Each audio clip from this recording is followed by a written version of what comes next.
प्रयास न्यूज मध्य प्रदेश का तेजी से बढ़ता न्यूज चैनल। कोचिंग क्लासेस बंद होने से हो रहे नुकसान को लेकर छात्र छात्राओं के अभिभावक जन सुनवाई में पहुंचे, जहां उन्होंने कहा कि अचानक कोचिंग बंद होने से बच्चों की पढ़ाई पर असर पड़ रहा है। इस मामले में इंदौर कलेक्टर आशीष सिंह ने जल्द ही स्टूडेंट्स की समस्या के समाधान का भरोसा दिलाया है। फिटजी सेंटर ने हम लोगों से पूरे 2 साल की फीस एडवांस ले ली है। एडवांस लेने के बाद में यकायक उन लोगों ने जो है क्लास लेना बंद कर दिए। हमारे बच्चे जेई इंजीनियरिंग की एडमिशन लिया है। 2 साल का कोर्स होता है। पिछले 1 महीने से वो लोग कोचिंग देना बंद कर दिया है। उनके टीचर्स छोड़ के जा चुके हैं। उनका ये बोलना है उनके पास फंड्स नहीं है और वो हमारी पैसा सारा हड़पना चाह रहे हैं। हमारे पास पिछले 50 पेरेंट्स की लिस्ट है जिनका टोटल अमाउंट अभी 50 लाख रुपए हो रहा है और अगर 240 करीब बच्चे हैं जो पूरे इंदौर सेंटर में हैं। 3 ब्रांचेज हैं, एक अन्नपूर्णा ब्रांच है, एक पलासिया ब्रांच है और एक विजयनगर ब्रांच ऑलरेडी बंद हो चुकी है उनकी। फिटजी सेंटर है। कलेक्टर साहब से शिकायत की क्या आश्वासन मिला? कलेक्टर साहब का कहना है कि 7 दिन के अंदर वो उस मैटर को क्लोज करेंगे और हमारा पैसा रिफंड दिलवाने की कोशिश करेंगे। आप इस बात से संतुष्ट हैं? ये एक बेस्ट ऑप्शन हो सकता है कि अगर हमारा पैसा एटलीस्ट रिफंड आ जाए तो हम दूसरी इंस्टीट्यूट में एडमिशन ले सकते हैं। आज की तारीख में हमारे पास दूसरा सेंटर में जाने के लिए भी फंड नहीं है क्योंकि अभी 50 लोगों की हमारे पास लिस्ट है। इसके अलावा 240 बच्चों की उम्मीद हो रही है लिस्ट होने की। एक बच्चे की करीब 1.5 लाख रुपया फीस है। टोटल 240 बच्चे होना चाहिए। 50 लोगों की लिस्ट अभी हमारे पास है। फिटजी से रिलेटेड है। फिटजी एक इंस्टीट्यूट है जो ऑल ओवर वर्ल्ड में है, ठीक है। हम लोगों ने अपने बच्चे को यहाँ पे फिटजी में एडमिशन दिलाया और हमें ये जो था फिटजी ये जेई के लिए हमने अपने बच्चों को किया कि बच्चे हमारे जेई में जाएंगे। उनका मेडिकेम्स प्लस जेई के साथ कोलैबोरेशन था जो फिटजी की उन्होंने हमें अप्रोच किया। हम लोगों ने वहाँ पे फीस पे की। जून में हमारी पूरी इंस्टॉलमेंट कट हो गई जो 3 इंस्टॉलमेंट थी। आफ्टर डेट क्या हुआ कि 13 से बच्चों को ये आ गया कि हमें पता ही नहीं चल रहा है कि क्या चल रहा है फिटजी में। अंदर ही अंदर जिससे बात करने जा रहे हैं कोई हमको रिस्पॉन्स दे नहीं रहा है। क्लासेस में जाते हैं बच्चों से मिलने या पेरेंट्स टीचर से मिलने तो टीचर्स भी अवेलेबल नहीं। वो लोग बोल रहे हैं कि टीचर्स को भी हम सैलरी उन्होंने दी नहीं है और टीचर्स वहाँ से रिजाइन करके जा चुके हैं। अब बच्चे जेई के लिए हैं तो स्कूल में पॉसिबल नहीं है हम बच्चों को पढ़ा सकें क्योंकि बच्चों का अब आगे एजुकेशन है।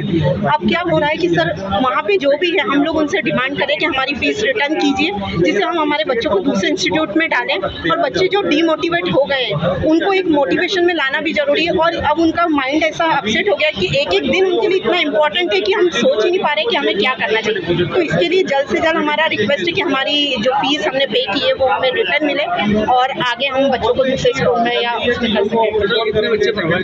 256 to 70 समथिंग अप्रॉक्स है क्योंकि कुछ मेडिकेप्स प्लस फिटजी है और कुछ फिटजी से है student. Sorry sir, they give us 7 days. Only 7 days they give everyone. They will give the reply. Yes, but unfortunately still we are in a very big trouble, sir. I don't understand what we do now. It's a big issue and big scam. देखिए फिटजी में जो students हैं उनके parents आए थे और ऐसी शिकायत है कि 40-50 कम से कम ऐसे पेरेंट्स हैं, बच्चे हैं जिन्होंने फ़ीस जमा करी फिटजी में, लेकिन ना तो अब वहाँ पर उनकी क्लासेस लग रही हैं जहाँ पर फैकल्टी की कमी बताई जा रही है और ना ही उनके पैसे वापस दिए जा रहे हैं। बहुत ही गंभीर मामला है। इसमें अगले 2-3 दिनों में ही हम लोग अपनी टीम भेजकर वहाँ पर जांच कराएंगे और अगर शिकायत सही पाई गई तो संबंधितों के खिलाफ कार्रवाई भी होगी और साथ में अगर क्लासेस नहीं होने वाली हैं तो पैसे वापस कराने की कार्रवाई भी कराई जाएगी। एक स्कूल चल रहा है जिसमें एक नाइजीरियन नागरिक है, वो भी उस स्कूल से जुड़े हुए हैं।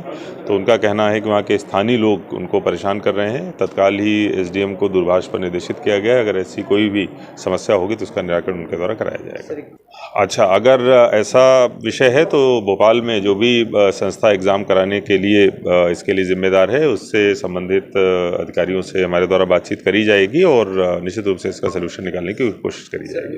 लीगल देखिए, दो तरीके की चीज़ें हमने यहाँ पर करी हैं। जनसुनवाई में कई सारे ऐसे आवेदन हमारे पास में आते हैं जहाँ पर हमें लगता है कि अगर लिटिगेशन होगा, विवाद होगा या मुकदमेबाजी होगी तो समय भी बहुत लगेगा और किसी भी पार्टी का भला नहीं होने वाला है। तो इसको देखते हुए हम लोगों ने एक मीडिएशन की यहाँ पर प्रोसेस चालू कराई थी। इसके जो एक्सपर्ट्स हैं उनको हम लोग यहाँ पर बुलाते हैं और ऐसे अगर कोई मामले होते हैं तो मीडिएशन में रखे जाते हैं और निश्चित रूप से कई सारे प्रकरणों का यहाँ पर निराकरण भी हुआ है।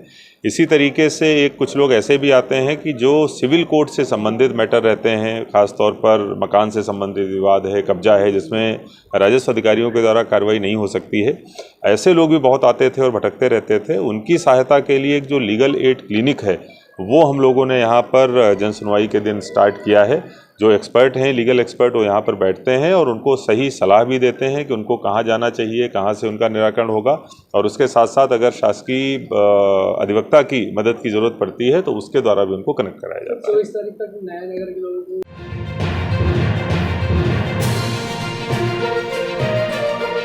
प्रयास न्यूज मध्य प्रदेश का तेजी से बढ़ता न्यूज चैनल।